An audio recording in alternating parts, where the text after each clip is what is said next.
Hi everyone, welcome back to the channel. In today's video, I'm going to show you exactly how to add the Ecobee thermostat to the application in 2026. So first of all, before opening the application, you need to make sure that your Ecobee thermostat is connected to Wi-Fi. So on your thermostat, you just have to simply go to the main menu. Inside main menu, you just have to select the option of settings.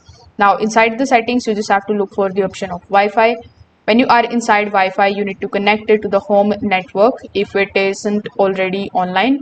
The registration process won't work until the thermostat has internet access. Now, after doing this, you just have to simply launch your Ecobee application on your phone.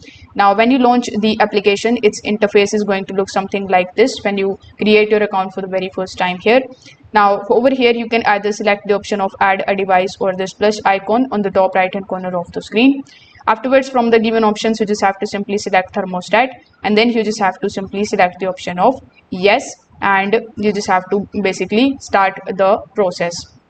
Now you need to go to the thermostat itself, then go to main menu and then go to registration. The thermostat will display 4-digit registration code on the screen. So this code is what links the thermostat to the Ecobee account. So inside the application, you just have to enter that particular 4-digit code exactly as shown, and when the code is accepted inside the application, the app will automatically link the thermostat to your account, and then it will begin syncing.